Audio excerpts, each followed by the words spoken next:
கர்த்தருடைய பரிசுத்த நாமம் மயப்படுவதாக. இந்த அருமையான நாளிலும் உங்களோடு இணைந்து ஷான் மினிஸ்ட்ரி சார்பில் தேவனுடைய வார்த்தைகளை உங்களோடு பகிர்ந்து கொள்ளத்தக்கதாக தேவன் எனக்கு கொடுத்த இந்த மேலான கிருபைகளுக்காக தேவனுக்கு கொடான கொடி ஸ்தோத்திரங்களை ஏறெடுக்கிறேன். இந்த நாளிலும் நாம் தேவனுடைய வார்த்தைகளை தியானிக்க முன்பதாக நாம் ஏசப்பாவை நோக்கி நாம் ஜெபிக்கலாமா? உம்மை நம்பும் நான் பாக்கியவான், உம்மையே நம்பியிருப்பே. உம்மை நம்பும் நான் பாக்கியவான், உம்மையே நம்பியிருப்பேன். உமதன்பை நம்பும் நான் பாக்கியவான், உம்மையே நம்பியிருப்பேன். உம்மை நம்புவேன், நான் உம்மை நம்புவேன், உமதன்பையே நம்பியிருப்பேன்.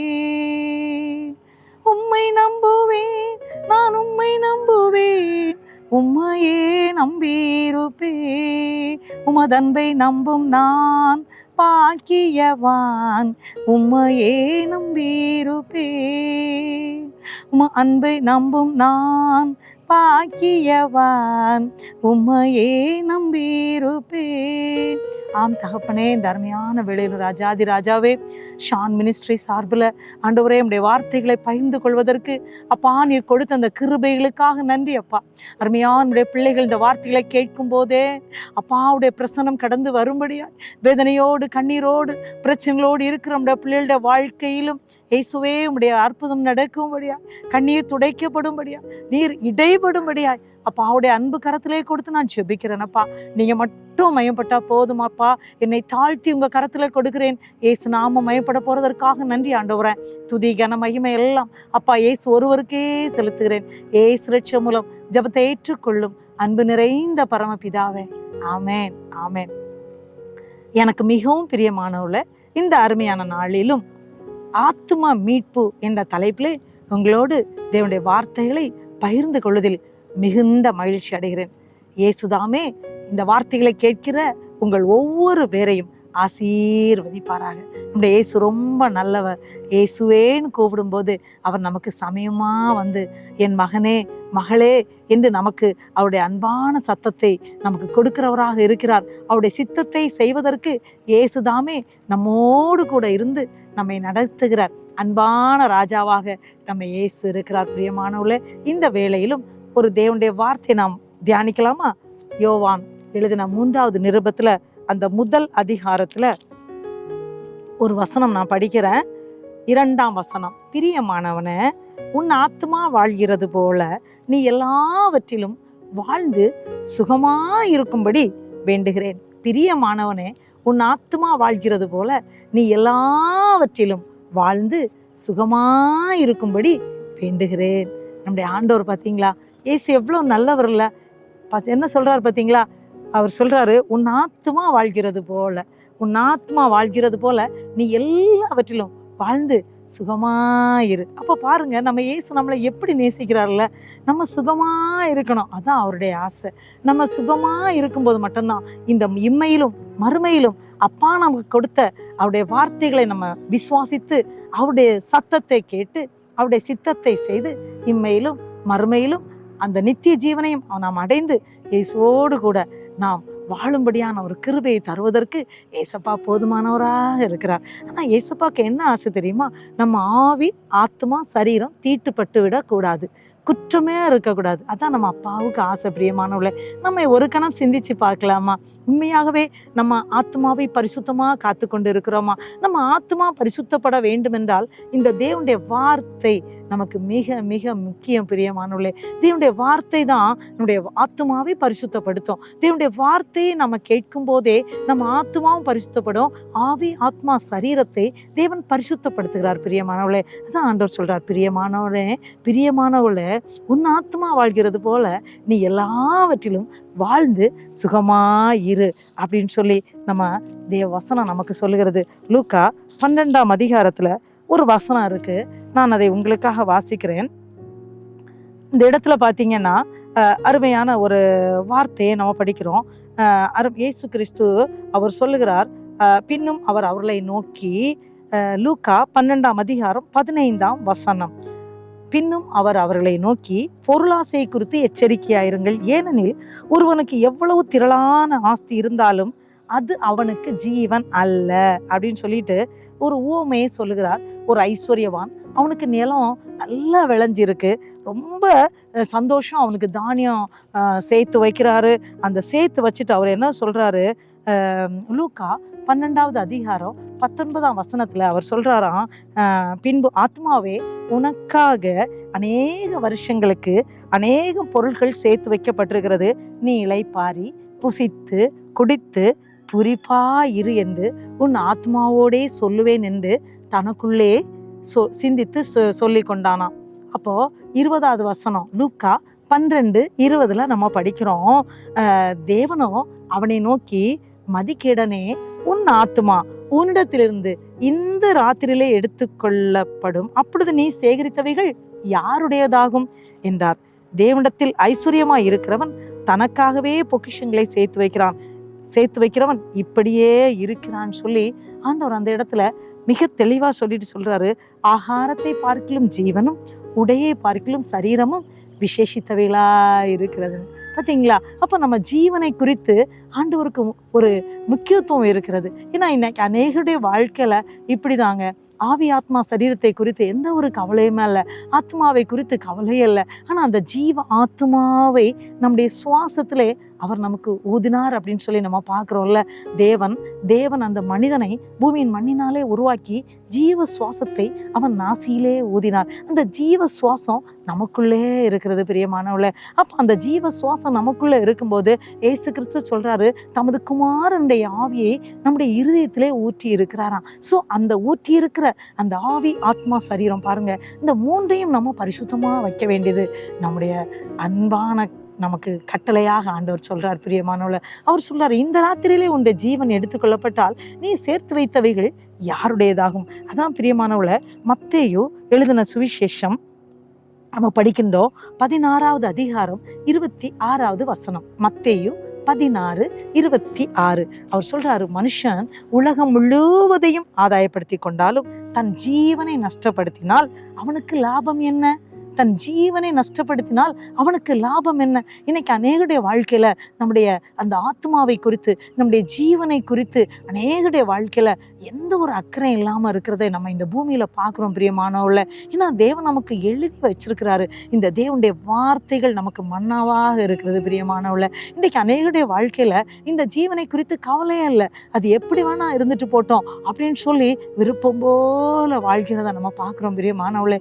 ஆண்டவர் நமக்குண்டு அழகான அன்பான வார்த்தைகளை நமக்கு கற்றுக் கொடுத்திருக்கிறார். ஒருவரில் ஒருவர் அன்பு கூறுங்கன்னு சொன்னார்ல, அவருடைய பிரதான கற்பனை அதுதான். முதலாவது நம்ம தேவனிடத்தில் அன்பு கூறணும், அடுத்தது உன்னை நேசிக்கிறது போல பிறனை நேசின்னு சொன்னார் பிரியமானவர்களே. அதை முழு ஆத்மாவோடு உன் முழு பலத்தோடு தேவனிடத்தில் அன்பு கூறுன்னு சொன்னாரே பிரியமானவர்களே. அப்படி அவரிடத்துல அன்பு கூறணும் அப்படின்னா நம்ம ஜீவனை, நம்ம ஆத்மாவை பரிசுத்தமாக நம்ம காத்துக்கொள்ளணும். நம்ம போகும்போதும் வரும்போதும் நடக்கும் போதும், நம்ம வீட்டில் இருக்கும் போதும், நாம் வேலை செய்யும் போதும், நம்முடைய சிந்தை எல்லாம், நம்முடைய எண்ணம் எல்லாம் நம்ம ஆத்மாவை பரிசுத்தமாக நம்ம காத்துக்கொள்ளணும். இயேசுக்காக இந்த பூமியில வாழணும். ஆமா, இம்மையிலும் மறுமையிலும் நம்ம அவருக்காக வாழ்ந்து அவரோடு கூட யுகயுகமாக இருக்கணும் பிரியமானவளே. அப்படின்னா நம்ம ஜீவனை நம்ம நஷ்டப்படுத்தி விடக்கூடாது இல்லையா? இந்த நேரத்துல நம்ம ஒரு கணம் நம்மை நாமே நம்ம சிந்தித்து பார்க்கலாமா பிரியமானவளே? தேவனுடைய வார்த்தைகளை நம்ம தியானிக்கும் போது பார்த்தீங்கன்னா, எசேக்கியேல்ல நீங்க பார்க்கலாம், எசேக்கியேல் 14வது அதிகாரத்துல அருமையான ஒரு வசனம் இருக்கு. எசேக்கியேல் 14வது அதிகாரம் 14வது வசனத்துல நம்ம என்ன படிக்கிறோம் அப்படின்னா, அப்பொழுது நோவா, தானியேல், யோபு ஆகிய 3 புருஷரும் அதன் நடுவில் இருந்தாலும் அவர்கள் தங்கள் நீதியினால் தங்கள் ஆத்துமாக்களை மாத்திரம் தப்புவிப்பார்கள் என்று கர்த்தராகிய ஆண்டவர் சொல்லுகிறார். எவ்வளவு அருமையான வார்த்தை இல்லை? ஏன்னா இந்த நோவா, இந்த தானியேல், இந்த யோபு, இந்த 3 புருஷரும் அதுல நடுவுல இருந்தா கூட பஞ்சம் வரும்போது, தேசத்துல பஞ்சத்தை அனுப்பும்போது, தேசத்தின் பாவத்து நிமித்தம் பஞ்சம் வரும்போது, அந்த பஞ்சத்துல இந்த 3 பேரும் இருந்தாலும் அவர்கள் தங்கள் ஆத்துமாக்களை மாத்திரம்தான் தப்புவிப்பார்களே அல்லாமல் வேறு யாருடைய ஆத்துமாக்களையும் அவர்கள் தப்புவிக்க முடியாதுன்னு சொல்லியிருக்கு பிரியமானவர்களே.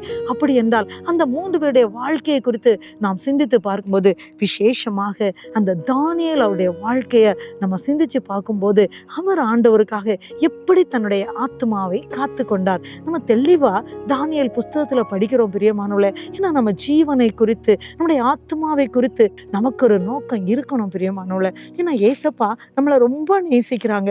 அவங்க நம்ம கூடவே இருக்கிறாங்க. இந்த வார்த்தையெல்லாம் கொடுத்துருக்காங்க. நம்ம சுகமா இந்த பூமியில வாழ்ந்து இருக்கணும். அதுதாங்க நம்ம அப்பா இயேசுவுக்கு ஆசை பிரியமானவர்களே.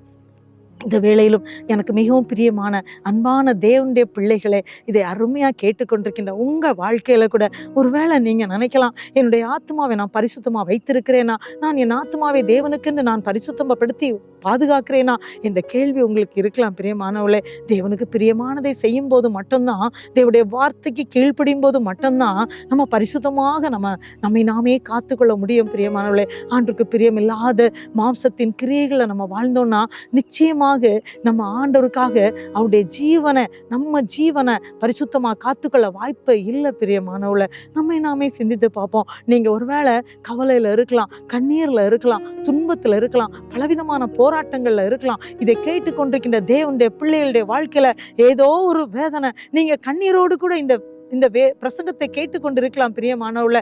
இந்த வேளையிலும் தேவன் உங்களோட இடைப்படுகிற நேரம் பிரியமானவர்களே. நம்முடைய தேவன் நம்முடைய பரிசுத்தத்தை எதிர்பார்க்கிறார் பிரியமானவர்களே. நம்ம ஆவி ஆத்மா சரீரத்தை நம்ம பரிசுத்தமாக காத்துக்கொள்ள வேண்டும் என்று நம்முடைய ராஜாதி ராஜா விரும்புகிறார். ஏன்னா பரிசுத்தமான இடத்துல தான் ராஜாவை நம்ம தரிசிக்க முடியும். பரிசுத்தம் இல்லாமல் இயேசுவை நம்ம தரிசிக்க முடியாது. ஆனா அவர் நம்மை தேடி வருகிற தெய்வம். ஆனா நம்மை நாமே பரிசுத்தமாக காத்துக்கொள்ளணும் பிரியமானவர்களே. ஏன்னா இந்த தானியேல் அப்படி தன்னை காத்து கொண்டார். அதைத்தான் இந்த எசேக்கியேல் 14ஆம் அதிகாரத்துல நம்ம பார்க்கிறோம் பிரியமானவர்களே. நம்ம ஒரு கணம் சிந்திச்சு பார்க்கலாமா? இதை கேட்டுக்கொண்டிருக்கின்ற தேவனுடைய பிள்ளைகளை, இன்றைக்கு நீங்க ஒருவேளை வேதனையில இருந்தா கூட இந்த வேலையில தேவனிடத்துல உங்களை அர்ப்பணிப்பீங்களா? அப்பா என்னை ஒரு விசை பரிசுத்தப்படுத்துங்கப்பா, என்னுடைய ஆத்மாவை பரிசுத்தப்படுத்துங்கப்பா, ஏன்னா ஆத்மாவை குறித்த ஒரு பாரம் எனக்கு இருக்கணும் ஆண்டவரே. நீங்க சொன்னீங்களப்பா, உன் ஆத்மா வாழ்கிறது போல நீ எல்லாவற்றிலும் வாழ்ந்து சுகமா இருன்னு சொன்னீங்களப்பா. என்னுடைய ஆத்மா மீட்பு உங்களுக்கு மிகவும் அருமையானதாக இருக்கிறது ராஜா. ஏன்னா நீங்க தானே சொன்னீங்க ஆண்டவரே, நான் ஜெயம் கொள்ளுகிறவனா இருந்தாதானே எல்லாவற்றையும் நான் சுதந்திரித்துக் கொள்ள முடியும்னு சொன்னீங்களப்பா. அநேக இடத்துல அநேக நேரங்கள் என்னுடைய வாழ்க்கையில நான் எல்லாவற்றையும் சுதந்திரித்துக் கொள்ள முடியாம நான் கண்ணீரோடு இருக்கிறேனே, நான் வேதனையோடு இருக்கிறேனே, நான் பிரச்சனையோடு இருக்கிறேனே, இந்த பிரச்சனையிலேருந்து எனக்கு ஒரு விடுதலை வராதா அப்படி ஏங்கி கொண்டு இருக்கின்றீர்களா பிரியமானவள? இந்த வேளையில நீங்க உங்களை ஏசப்பாட்ட அப்படியே அர்ப்பணிச்சிருங்க. ஏசப்பா ஒரு விசை என்னை பரிசுத்தப்படுத்துங்கப்பான்னு சொல்லி அர்ப்பணிக்கும் போது நம்முடைய வாழ்க்கையை ஒரு கணம் சிந்திச்சு பார்க்கும்போது நம்ம ஆவி ஆத்மா சரீரத்துல ஆண்டவருக்கு பிரியமில்லாத ஏதாவது நம்ம செய்து கொண்டிருக்கின்றோமா? ஆண்டவர் அதான் சொல்றாங்க, பிரியமானவனே உன் ஆத்மா வாழ்கிறது போல நீ எல்லாவற்றிலும் வாழ்ந்து சுகமாயிருன்னு சொல்றாரு. அந்த தானியேல் அவருடைய வாழ்க்கையை குறித்து நம்ம பார்க்கும்போது தானியேல் 1ஆவது அதிகாரம், தானியேல் புஸ்தகம் 1ஆவது அதிகாரத்துல அருமையான ஒரு வசனம் இருக்கு பாருங்க. அந்த வசனம் 1ஆவது அதிகாரம் 8ஆம் வசனம். 1ஆவது அதிகாரம் 8ஆம் வசனம் நான் உங்களுக்காக படிக்கிறேன். தானியேல் ராஜாவின் போஜனத்தினாலும் அவன் பானம் பண்ணும் திராட்சை ரசத்தினாலும் தன்னை தீட்டுப்படுத்தலாகாது என்று தன் இருதயத்தில் தீர்மானம் பண்ணிக்கொண்டு தன்னை தீட்டுப்படுத்தாதபடி பிரதானிகளின் தலைவனிடத்தில் வேண்டிக் கொண்டான். பாருங்க, இந்த தானியேல் சிறையாக கொண்டு வரப்பட்டவர். ஆனா பாருங்க, அவரோடு கூட சாத்ராக் மேஷாக் ஆபேத்நேகோ இந்த வாலிபர்களும் இருக்கிறாங்க. வாலிபர்களை நமக்கு தெரியும், பாலவேதியின் குமாரர் பலவான் கையில் உள்ள அம்புக்கு ஒப்பா இருக்கிறார்கள். இந்த வாலிபர்களை அவங்க செலக்ட் பண்றாங்க. பாத்தீங்களா, வாலிபர்களை அவங்க செலக்ட் பண்றாங்க. எப்படின்னா அவங்க ராஜகுலத்தார்களா இருக்கணும், துரை மக்களா இருக்கணும், அழகானவர்களா இருக்கணும், சகல ஞானத்திலும் தேர்ந்தவர்களா இருக்கணும், கல்வியில் நிபுணரா இருக்கணும்னு சொல்லி அவர்கள் தேடி கண்டுபிடிச்சதுல இந்த தானியேலும் ஒருவர். இந்த தானியேல் பாருங்க, ராஜா போஜனத்தினால் தன்னை தீட்டுப்படுத்த கூடாது என்ற ஒரு தீர்மானம் எடுக்கிறார் பிரியமானவர்களே. அவர் எடுத்த தீர்மானம் என்னன்னா, அவருடைய ஆத்துமா பரிசுத்தமா காக்கணும். இயேசுவுக்காக, தேவனுக்காக தன்னுடைய ஆத்மாவை பரிசுத்தமாக காக்கணும். அதுதான் தானியேலுடைய விருப்பம் பிரியமானவர்களே. இன்றைக்கு இதை கேட்டுக்கொண்டிருக்கின்ற தேவனுடைய பிள்ளைகளே, இன்றைக்கு நம்முடைய வாழ்க்கை எப்படி இருக்கிறது? இந்த தானியேலுடைய குணத்துல முதல் குணம், அவருடைய ஆத்மாவை பரிசுத்தமாக காப்பதற்கு இந்த உலகத்தில் உள்ள அந்த ராஜ போஜனத்தினால் தன்னை தீட்டுப்படுத்த கூடாதுன்னு ஒரு தீர்மானம் எடுத்தாருதுங்க. அந்த தீர்மானம் அவர் எடுத்த உடனே பாருங்க, 9ஆவது வசனம், தானியேல் 1ஆவது அதிகாரம் 9ஆம் வசனத்துல நம்ம பார்க்கிறோம், தேவன் தானியேலுக்கு பிரதானிகளின் தலைவனிடத்தில் தயவும் இரக்கமும் கிடைக்கும்படி செய்தார்.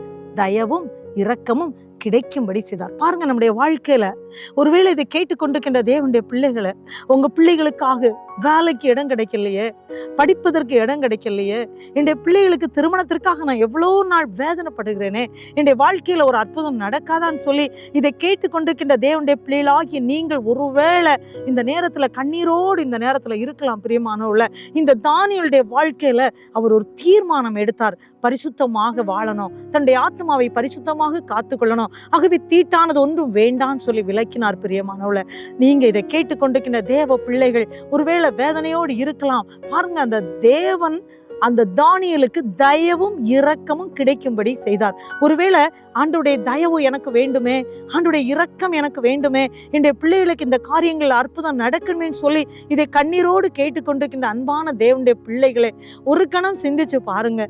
ஆண்டவரே, என்னை பரிசுத்தமாக காத்துக்கொள்ள இந்த பூமிக்குரிய வாழ்க்கையில, இந்த உலக வாழ்க்கையில ஏசப்பா உங்க ஆவியின் கனியின்படி நான் நடக்கிறதுக்கு, அன்பு என்னுடைய வாழ்க்கையில வருவதற்கு எனக்கு உதவி செய்யுங்கப்பா.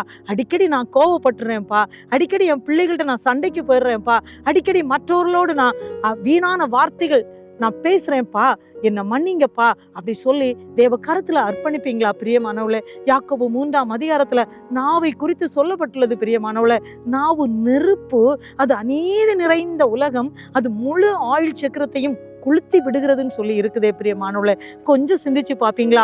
ஒருவேளை தேவனுக்கு பிரியமில்லாத வார்த்தைகள் வாயில வரும்போது கூட நாம் தீட்டுப்படுகிறோம். நமக்கு கிடைக்க வேண்டிய தயவும் இரக்கமும் அதனால கிடைக்காம நாமே தடையாக கூட இருக்கிறோம். பிரியமானவளே, இயேசு எப்போதும் நமக்கு தருவதற்கு அவர் போதுமானவராக இருக்கிறார். ஆனா நம்ம தான் என்ன செய்றோம்? இப்ப வேண்டாம் ஆண்டவரே. ஏன்னா நம்மளுடைய மனது உருக்கம், நம்மளுடைய மனதுல என்ன வருது?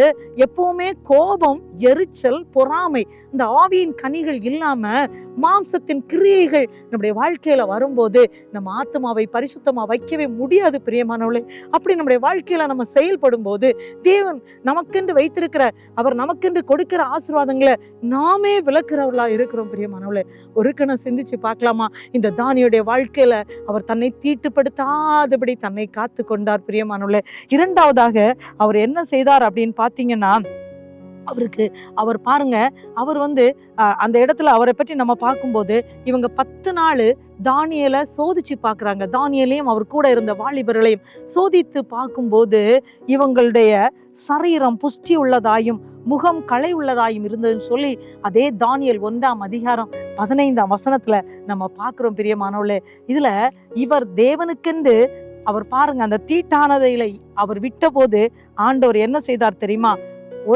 தானியேல் 1:17 இந்த 4 வாலிபருக்கும் தேவன் சகல எழுத்திலும் ஞானத்திலும் அறிவையும் சாமர்த்தியத்தையும் கொடுத்தார்.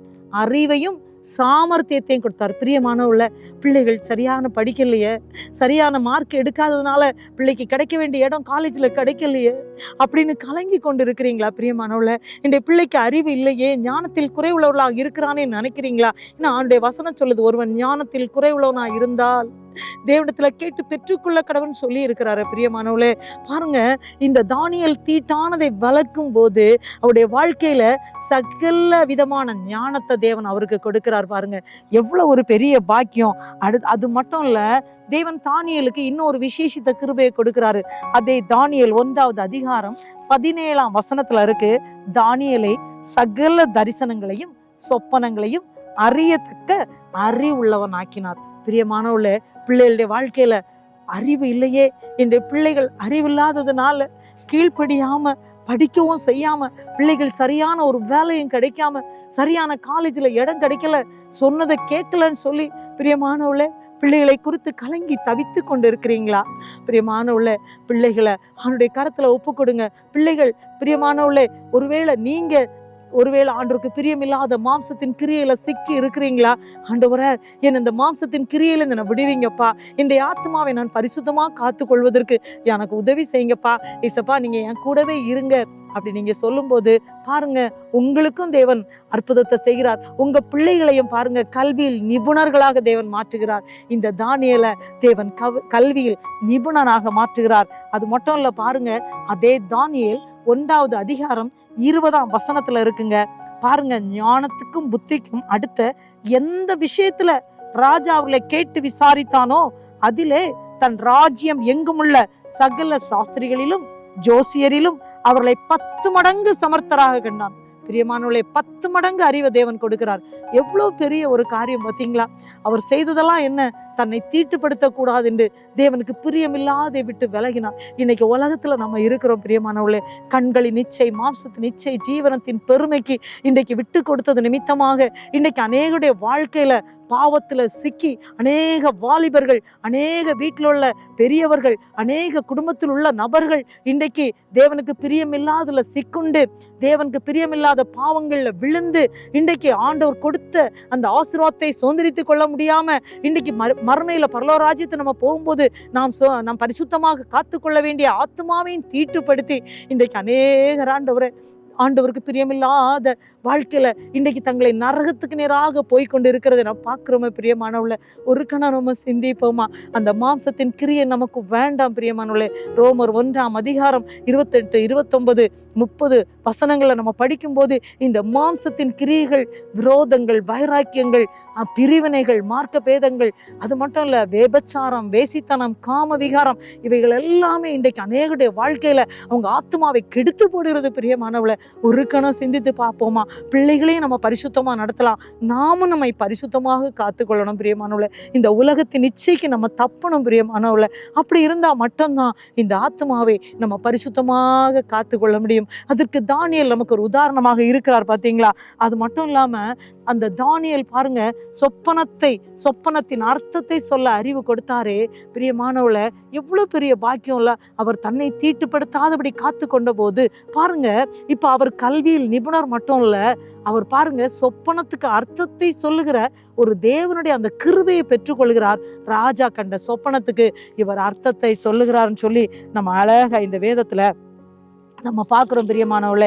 அது மட்டும் இல்ல, பாத்தீங்கன்னா அவ அந்த 2ஆம் அதிகாரம், தானியேல் 2ஆம் அதிகாரம் 48ஆம் வசனத்துல, பின்பு ராஜா தானியேலை பெரியவனாக்கி, ஏன்னா அந்த சொப்பனத்தினுடைய அர்த்தத்தை அவன் சொல்லுகிறான். அதனால அந்த இடத்துல ஒரு பெரிய ஒரு அதிசயம் என்னன்னா, தேவன் அந்த தானியேலை உயர்த்தி வைக்கின்றார். பாருங்க, தானியேல் பெரியவன் ஆகினான். அவனுக்கு அநேகம் சிறந்த வெகுமதிகளை கொடுத்து அவனை பாபிலோன் மாகாணம் முழுதுக்கும் அதிபதியாகவும் பாபிலோனிலே சகல ஞானிகளின் மேலும் பிரதான அதிகாரியாகவும் நியமித்தான் என்று சொல்லி இந்த தானியேல் 2ஆம் அதிகாரம் 48ஆம் வசனத்துல நம்ம படிக்கிறோம் பிரியமானவள. எவ்வளவு பெரிய ஒரு பாக்கியம் இல்ல? அவன் ஒரே ஒரு காரியம் தான் செய்தான், தன்னை தீட்டுப்படுத்தாதபடி தன்னை காத்து கொண்டான். முதலாவது பாத்தீங்களா, அதனால அவனுக்கு தயவு இரக்கம் கிடைத்தது. 2வது, அவன் கல்வியில் நிபுணராக மாறுகிறான். 3வது, அவன் உயர்ந்த ஸ்தானத்துல வைக்கப்படுகிறான். ஒரு பெரிய போஸ்ட்ல தேவன் அவனை அமர்த்துகிறார். அது மட்டும் இல்ல, இதே தானியேல் பாத்தீங்கன்னா, நீங்க 6வது அதிகாரத்துல நீங்க பாத்தீங்கன்னா, இந்த தானியேல் 6வது அதிகாரத்துல நம்ம பார்க்கும்போது, ஏன்னா 6வது அதிகாரம் 13ஆம் வசனத்துல நம்ம பார்க்கிறோம். ஏன்னா தினம் 3 வேளை அந்த தானியேல் ஜெபிக்கிறான் என்கிறத அங்க பார்க்கிறோம் பிரியமானவர்களே. ஏன்னா அங்க என்ன நடக்கு அப்படின்னா, இவன் மேல குற்றம் கண்டுபிடிக்கிறதுக்காக அதிகாரிகள் பார்க்குறாங்க. ஏன்னா இவன் உயர்ந்த இடத்துல இருக்கிறான், இவனுக்கு மேல ஒரு குற்றத்தை கண்டுபிடிக்கணும் அப்படின்னு பார்க்கும்போது இந்த தானியேல் தினம் 3 வேளை ஜெபிக்கிறவன். ஏன்னா தானியேல் 6ஆம் அதிகாரம் 10ஆம் வசனத்தை நான் உங்களுக்காக படிக்கின்றேன்.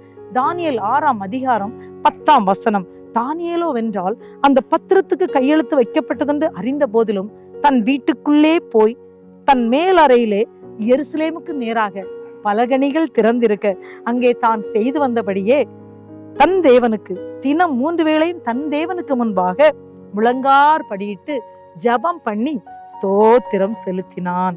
பிரியமானவள, ஆனா பாருங்க, ராஜ கட்டளை என்னன்னா, எவனாயிலும் 30 நாள் வரைக்கும் ராஜாவை தவிர யாரையும் வணங்க கூடாது. அப்படிப்பட்ட ஒரு கண்டிஷன் வந்த போதிலும் பிரியமானவள, இந்த தானியேல் என்ன செய்தாரு? அவர் எப்பவும் ஜெபிக்கிறது மாதிரி, ஏன்னா அந்த ஆத்மாவை பரிசுத்தமாக காக்கணும். அவர் தேவனிடத்துல ஒரு திட்டம் பண்ணி இருக்கிறாரு, தினம் 3 வேளை ஒரு தன்மை அவரிடம் காணப்பட்டது பிரியமானவர்களே. ஏன்னா அந்த தினம் 3 வேளை ஜெபிக்கும் போது, ஏன்னா இவர் வேத வார்த்தைகளை தியானித்து ஜெபிக்கிற வேளையில இவர் ஜெபிக்கும் போது இவருடைய ஆத்மா பரிசுத்தப்படுகிறது பிரியமானவர்களே. அவர் தேவனோடு ஜெபிக்கிற தேவ மனிதனாக இருந்தார் பிரியமானவர்களே. என்ன நடந்துச்சு, பத்திரத்துக்கு கையெழுத்து வச்சுட்டாங்க. ஆனா எல்லாருக்கும் தெரியும் இந்த தானியேலை எப்படியாவது மாட்டி விடணும். ஆனா தானியேல் தினம் 3 வேளை அவர் ஜெபித்தது மாதிரி போய் ஜெபித்தாரு. ஆனா இப்ப சிங்க கபிக்குள்ள போடும்படியா ராஜாவை அவங்க ஸ்வீட் பண்றாங்க.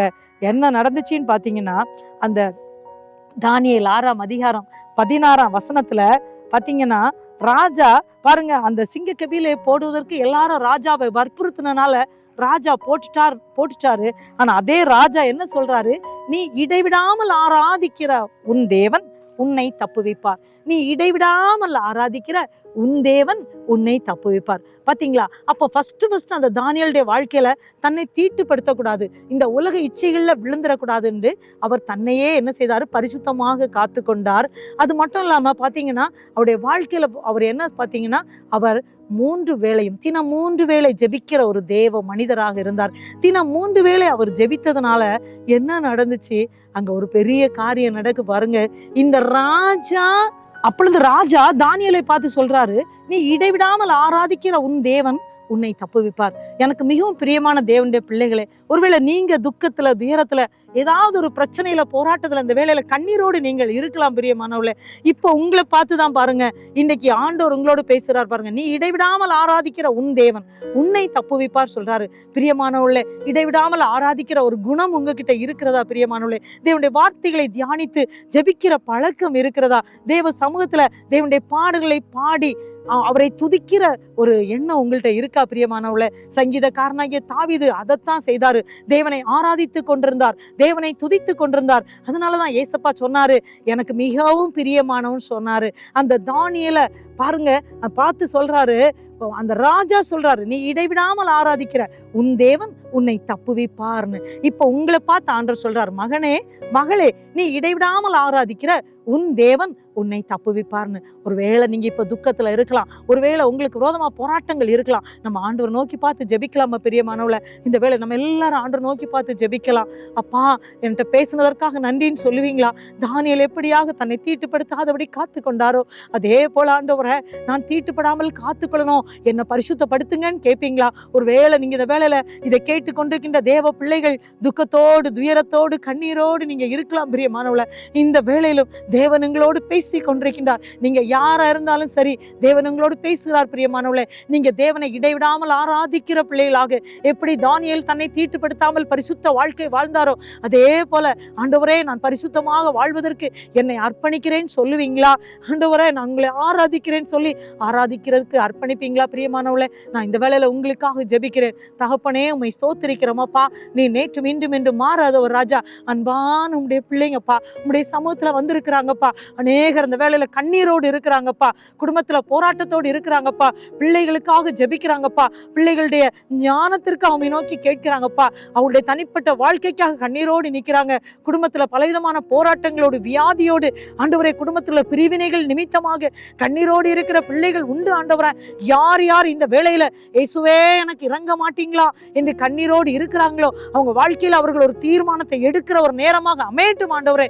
இயேசுவின் நாமத்தினாலே பிள்ளைகள் ஆண்டவரே தங்களுடைய ஆத்மாவை பரிசுத்தமாக காக்கும்படியாய், ஆத்ம மீட்பு முக்கியம் என்பதை அறிந்து கொள்ளத்தக்கதாக பரிசுத்தமான வாழ்க்கை வாழ்வதற்கு அப்பா அவங்களுடைய பிள்ளைகளுக்கு இரக்கத்தை கட்டளையிடும் ஆண்டவரே. அவருடைய வியாதிகள் மறையட்டும் அப்பா, கண்ணீர் மாறட்டும் அப்பா, துன்பங்கள் மாறட்டும் அப்பா, பிள்ளைகளுடைய வாழ்க்கையிலே மாற்றம் வருவதாக என்று ஜெபிக்கிறோம் அப்பா.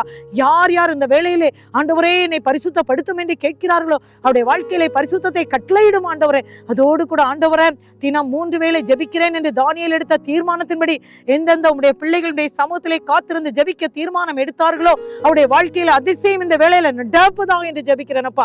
கண்ணீர் துடைக்கப்படுவதாக, வேதனைகள் மாறுவதாக, இயேசுவின் நாமத்தினாலே அவருடைய வீட்டுல கர்த்தாவே அற்புதம் நடக்கட்டும் அப்பா. இயேசு அற்புதத்தை செய்கிறவராயிற்று ஆண்டவரே. அப்பா, தானியேலுடைய வாழ்க்கையில அற்புதத்தை செய்து தானியேலை உயர்த்தி வைத்த ராஜாதி ராஜா, இதை கேட்கிற ஒவ்வொரு பிள்ளைகளுடைய குடும்பங்களையும் நீர் ஆசீர்வதிக்கும்படியா, உயர்த்தும்படியா, ஒவ்வொருடைய ஆத்மா மீட்பை குறித்தோ என் தேவன் கடன் பாரமுள்ளவராய் இருக்கிறபடினால் ஒவ்வொரு பேரையும் ஆண்டவரே நீ பரலோக ராஜ்யத்துக்கு சொந்தக்காரங்களாக மாற்றும்படியா ஒவ்வொரு பேரையும் அன்பு கரத்திலே கொடுத்து நான் ஜெபிக்கிறேன் அப்பா. இயேசுட நான் மட்டும் மயப்பட்டா போதும். எங்களை தாழ்த்துகிறோம், நீர் மயப்படும். இயேசு ரட்சமலம் ஜெபத்தை ஏற்றுக்கொள்ளும் அன்பு நிறைந்த பரமபிதாவே. ஆமென், ஆமென். பிரியமானவர்களே, தேவன் தாமே உங்கள் ஒவ்வொரு பேரையும் ஆசீர்வதிப்பாராக. ஆமென்.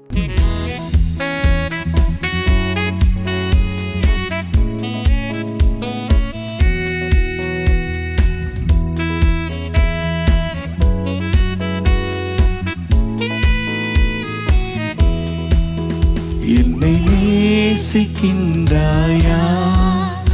என்னை நேசிக்கின்றாயா,